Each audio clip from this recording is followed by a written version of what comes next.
La partition du Luxembourg est l'une des plus étranges d'Europe sur une carte. Mais pourquoi ce découpage?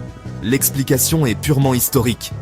Difficile à croire, mais pourtant du Moyen-Âge et jusqu'au 19e siècle, le Luxembourg était bien plus vaste, presque aussi grand que la Belgique.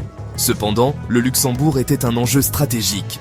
Au fil des siècles, ses puissants voisins dont la France, l'Espagne via les Pays-Bas espagnols, puis la Prusse et future Allemagne, ainsi que les Pays-Bas, ont tous voulu leur part de ce territoire clé.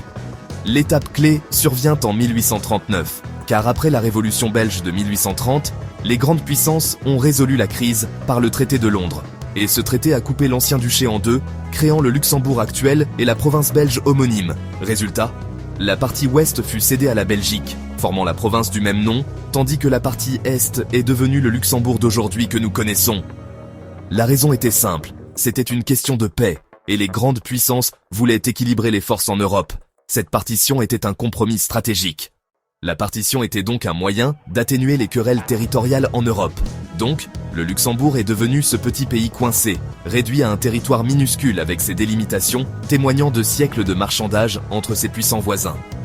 Le souvenir de cette division est toujours présent. En Belgique, on trouve encore des villages de culture luxembourgeoise, héritage direct de ces territoires cédés et témoins des territoires perdus. Ce petit territoire a une histoire immense.